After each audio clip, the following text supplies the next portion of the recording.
what we've primarily worked on up to this point has been just a plain old linear equation where we've had just one variable up there we've solved for. All the equations have had just an x in there and that's it. Just the y in there, just the z in there, and then that's it. But as soon as we start throwing in more than one variable that we're asked to solve for, we're kind of dead in the water. Okay, we can't solve an equation where we have two variables, more than one variable in there. So we got to bring in a second equation to help us out. And when we do that, we start calling that a system of equations. And we have three various methods that we've gone through over the years, you should have gone through over the years, to help this out.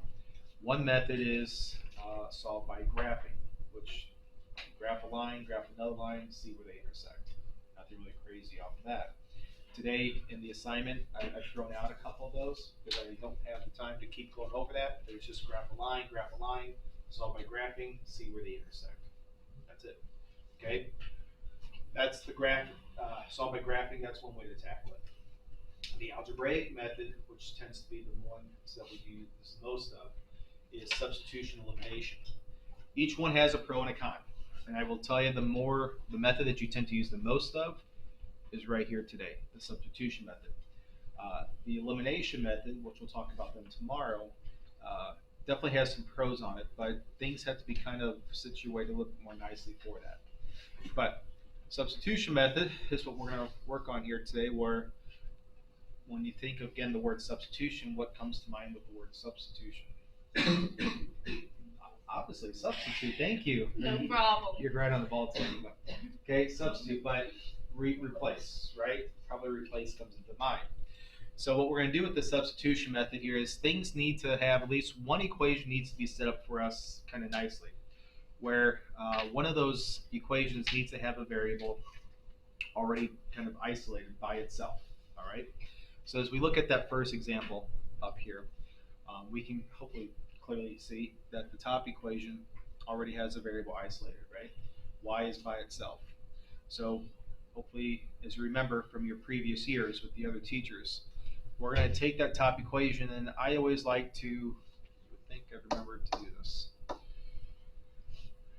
I always like to take what it equals, put it in parentheses, and then I like to draw an arrow to tell myself or to tell you guys where I'm going to replace that, where I'm going to substitute that into the second equation.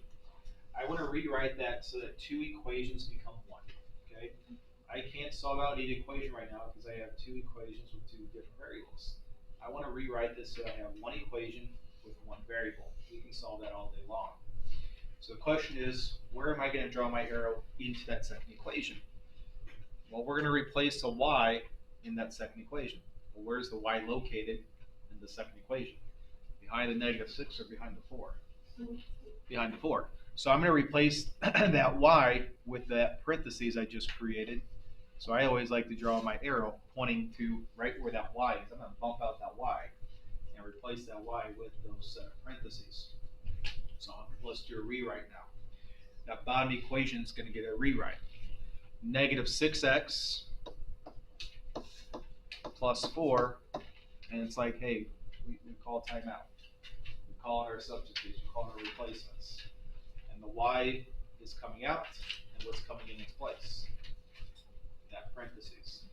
That parentheses is going to replace that y variable, and by replacing that y with -4x minus 5, you guys have seen that type of equation for years. You should be able to solve it now all day long. That y is gone. It looks exactly the same as the one up above, -6x plus 4y. The only difference is it's not 4y, it's 4 parentheses. Go solve it. Solve it for x now. You should be able to solve that linear equation without even really breaking a sweat. Okay, back at the beginning of the year, we reviewed solving equations. We got parentheses, don't we? So as we solve this out, use your equation skills. Alrighty, nothing really crazy off that. Watch my arithmetic, watch your arithmetic. Calculators are nice. Okay, and as we do that, you got your like terms. -6 minus 16 gives us a what? -22x. And then, I'm showing you all my steps. I know most of us can probably do a little bit more at once. I definitely expect that. We're going to add 20 on over, aren't we?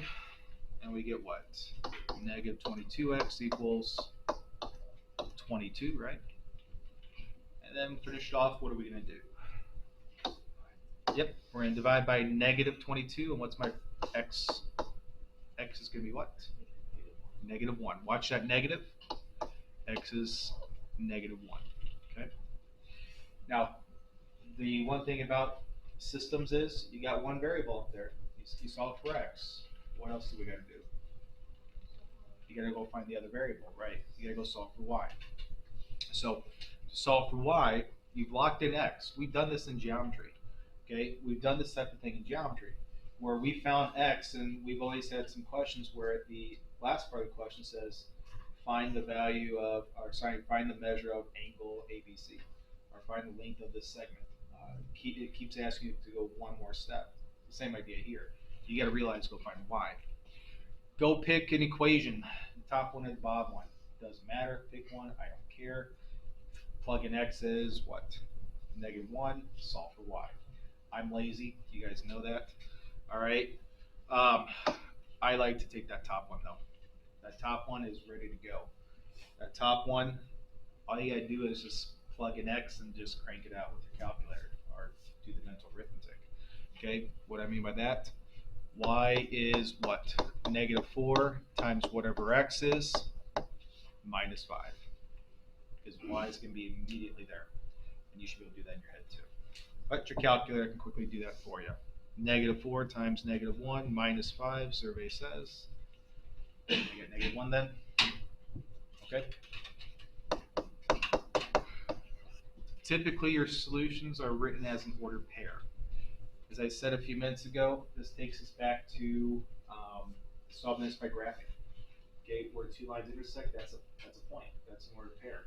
And those are written as x comma y. So we usually write our solutions as an ordered pair, x comma y. Okay? Hopefully this starts to slowly ring the bell. Okay? That's one down. Let's look at another one. Pick an equation. Alright? Because as we look at this, you're always looking at to see which which equation has a variable isolated. Which equation has a variable isolated? Top one, bottom one. Both. Yeah, so it doesn't matter. Okay, when they both have the variable by itself, it doesn't matter. In this instance, I just always take the top one and plop it on down in front of the other one. You're going to set one equal to the other. You could have taken the bottom one and put it down in front of the other one. I don't care. It doesn't matter. 2x plus 1 is going to equal 3x minus 1. This is like saying vertical angles are equal to one another. Kind of same geometry idea. And solve it out. Like you get x there. That's all. Now to solve for x. You got x's on both sides. Move the x around, right? Subtracted 2x. As we subtracted 2x, what do we get? 1 equals what? 3x minus 2x is x minus 1. Add 1 and x is, let's see. Somebody get x is 2. That's a quick solve. Got x, gotta go find me the y. Pick an equation, top one, bottom one, it will never ever matter. Okay? You just gotta use your equation skills to finish it off. Top one, bottom one does not matter. Myself, I always take the one that I put in parentheses though. And you can do that in your head.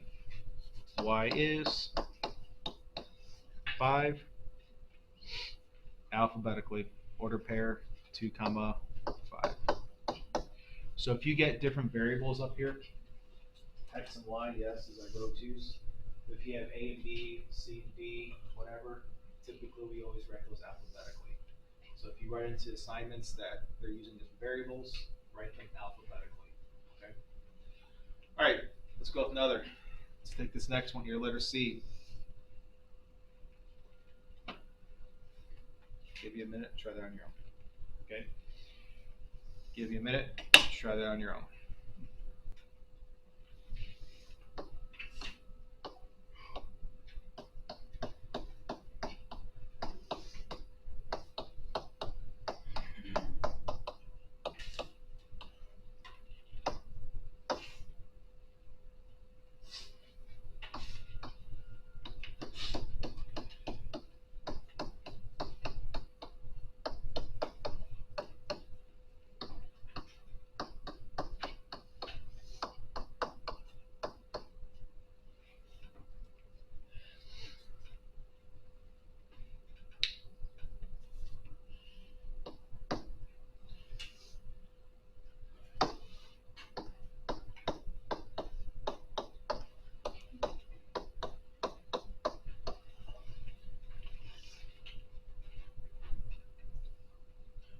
it is. Somebody get y to be 1? You start off with? Good. And then one more time, it doesn't matter where you go back to, top equation, bottom equation. Again, though, if you want to be efficient, usually it's the quickest route to go back to the one you put in parentheses.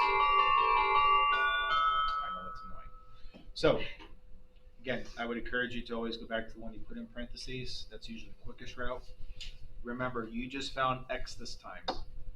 Nope, sorry, you did not. You just found what? Y this time. So you're finding x, so 3 times y, 3 times 1, minus 7. Somebody got negative 4? So negative 4 comma 1. Okay? And then after that, that's the journal idea. All right, I'm not going to give any more. I just want to kind of give you a chance to remember that, hopefully.